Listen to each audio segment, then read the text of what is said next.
All right, we're looking at worksheet A10 in your packets. And it is a quick refresher on a couple ideas, but the big thing is we are solving quadratic equations by graphing. So in standard form for a quadratic equation, we have 0 equals ax squared plus bx plus c. Doesn't matter which side the 0 is on. Now, if you can go back when we started this, we were graphing with the idea that we had y equals ax squared plus bx plus c. We wanted to make sure it was in standard form, but there was no moving things from one side to the other side. We are now replacing that y with the 0. And that is the idea that we are on a graph, where is the y value always equal to 0? What is so important about this 0? The idea is we are trying to find x, find the x value when y equals 0. That is the big idea, okay? When you're solving a quadratic, that's what we're doing. That's what's different is we're starting to solve these. You're trying to find the x value when y is 0. Now, what makes these so hard to solve is if I just had numbers in here, like 5x plus 6, I would just subtract 6 and divide by 5. But because I have an x squared and an x, they're not like terms. I can't put them together. And if I move one of these to the other side, I still have an x on this side. So that is the idea of how do we solve this quadratic. Now, on a graph, where is the y variable always equal to 0? All right, so picture your Cartesian plane. Here's your x and here's your y-axis. And anywhere on the x-axis, that's where y is 0. If you think about points on here, and I give you some tick marks here. This point is 1, 0, 3, 0, 4, 0, negative 2, 0, negative 4, 0. No matter where I go on this x-axis, the y is always 0. So whenever we look at this, where is the y variable always equal to 0? On the x-axis. So these are called X-intercepts. We are trying to find x when y is equal to 0. That's how simple it is. So when we go to graph this, we're looking for our x-intercepts. Now there's algebra behind it too, and that's when it takes a little bit more effort. So it says, determine the number of times a quadratic graph passes or crosses the x-axis, and that will determine how many solutions it has. So there's different scenarios. If you look at this first graph, you can see that it crosses the x-axis in 2 places. That means this one would have 2 solutions. It's not like a line where it can only go through one time. This comes down, back, around, and up. In this one, you'd have a solution at x equals negative 2.5 and x equals 2. And that's it. Why is that true? Because this point is negative 2.50 and this point is 20. Those are the values. That is the x value when y is 0. And if you can think about it, we are setting our standard form of a quadratic equal to 0. So we don't do anything with y? Well, y is 0. So if you come back up, everywhere you saw y equals, we're going to replace it with the 0. We're trying to find x and y is 0, so we set the equation equal to 0. Well, the vertex is the lowest point on the graph, and that's not quite 0, and it's not quite negative 4. Maybe it's like negative 0.2, negative 3.9. But the vertex is just the highest or lowest point of the graph. We are setting the equation. The y value is now 0. So you're trying to solve for x. So if you look at this, you get one point where it crosses the x-axis. So you're going to get one solution. And that one solution is at x equals 3. And that's because the point is 3, 0. Now, this one solution also happens to be your vertex, which is the lowest point on this graph. Both of these graphs would have a positive ax squared because they open upward. Now, if you remember, this one would have a negative ax squared where it opens downward. But look at both of these graphs. Do they cross the x-axis at all? They don't cross the x-axis. So if they don't cross the x-axis, there are no solutions. Now, We are not doing this in this class, but in an Algebra 2 class, you would learn that there are imaginary solutions. So when I say no solutions, it's really no real solutions, because there's no nice number that's going to give us a 0 for y. So this is if it's above or below. Now, if I would draw another graph and it looks like this, and someone says, well, there's no solutions because it doesn't cross the x-axis. If you would extend this graph, would it eventually cross the x-axis? Yes, so then you're going to have to extend your chart to extend the graph, and yes, it will. So it has to be going away from the x-axis, not just that you haven't extended it. Okay, so you're either going to have two solutions if it goes through it twice, one solution if it sort of just bounces off of it, or no solutions. Those are the options. So if you would kindly flip it over. The first thing we're going to do is a quick refresher on setting equal to 0 in standard form, and then we're going to refresh on how we graph it. Find the solutions of each equation by first finding the x-intercepts of the graph of the table values.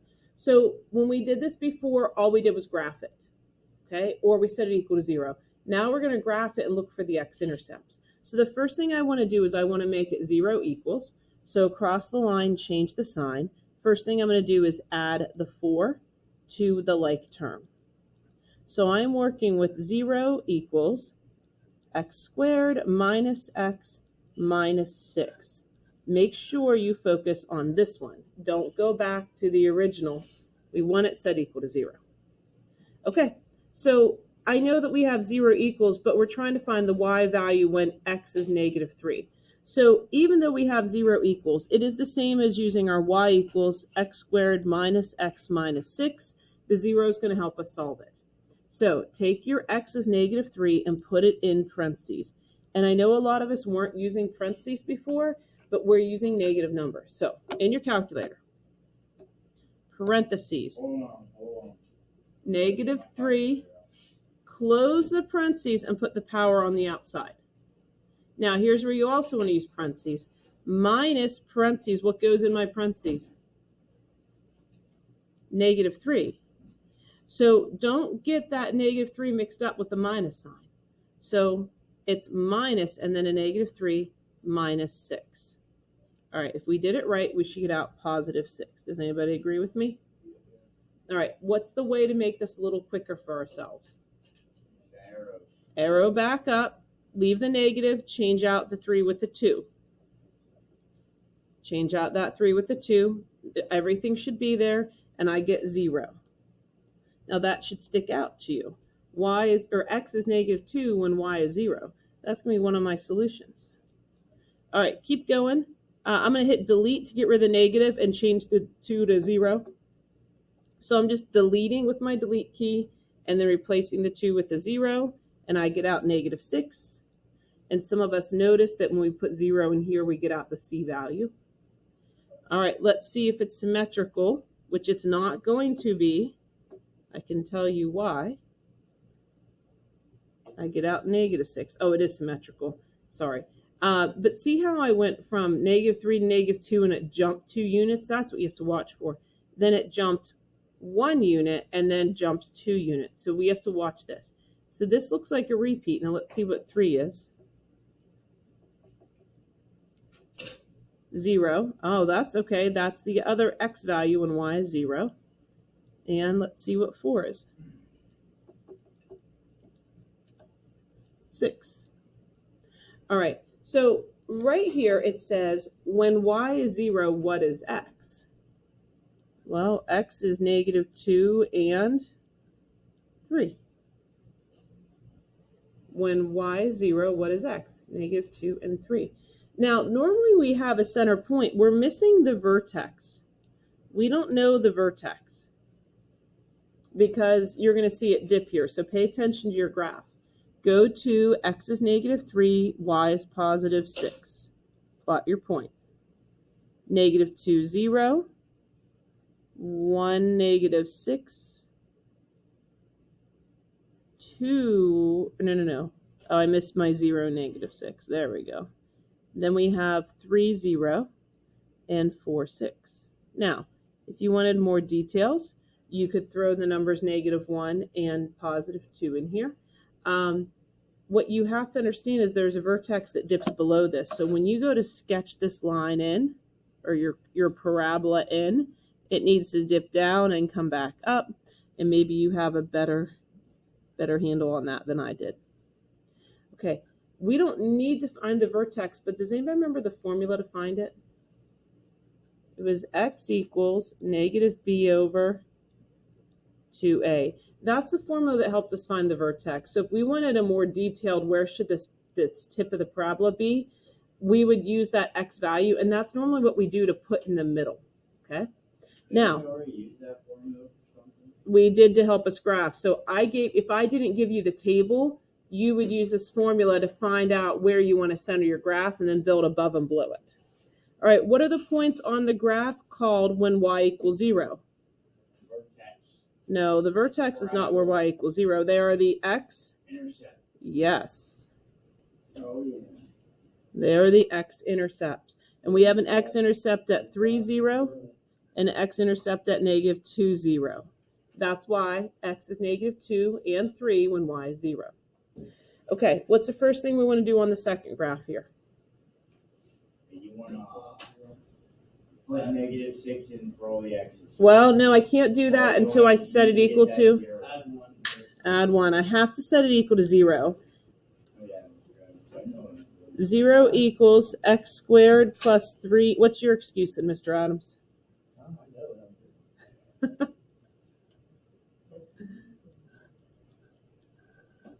All right, we got 0 equals x squared plus 3x minus 18. This 0, we're really using it to set it equal to 0 so everything is on the right. We're graphing it. We're trying to find the y values now that we have it in standard form. And everywhere we see an x, we're going to replace it with parentheses. All right, so let's see what we have here. Now let's plug in that negative 6. So parentheses, negative 6, close them, power on the outside. I can't stress that enough. All right, see if I can get in a better light. Then what are we doing? Plus 3 parentheses times negative 6. Ooh. I think I'll let you do this. Minus 18. I think you should do it yourself. All right, I got out my 0 already. So when x is negative 6, y is 0. Now let's keep going. Change that out to 5. I got negative 8. All right, change it out to a 2. Ooh. Did we do everything right here? Yeah. All right. Well, how is that even going to fit on the graph? Well, it's not. That's why I was questioning myself. Those aren't the important numbers, but it'd be nice if our graph worked. Maybe we'll count by 2s. All right, now get rid of your negative sign. Put in your positive 2. I got negative 8, and I'm guessing we're going to get 0, but we're going to test it. Just looking at the symmetry of it. Okay, so not our best graph. Let's count by 2s. Negative 2, negative 4. So down here would be negative 20. 6, 8, negative 10, 12, 14, 16, 18. Okay, we'll count by 2s.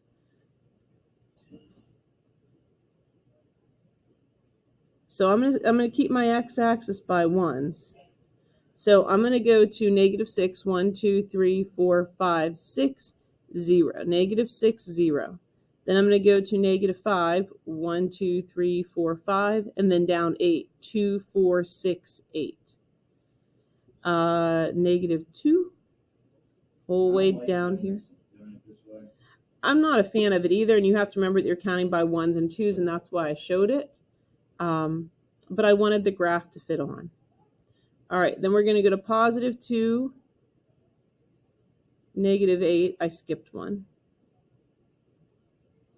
I skipped my negative 1, negative 20. All right, I got 2, negative 8, and then 3, 0. The reason I went ahead and left the x's counted by 1s is because the odds. So sketch in, know that you're going to drop below and then come back up.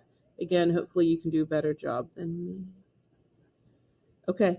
No matter what our graph is looking like, we can see these x-intercepts. What do you notice about the points on the graph for y equals 0? They're on the what? X-axis. Okay. When y equals 0, what is x? X equals -6 or +3. And that's what we have right here. Okay, so solving a quadratic is all about setting it equal to 0 and finding the x values when y is 0, which is the x-intercepts when you're looking at it graphically.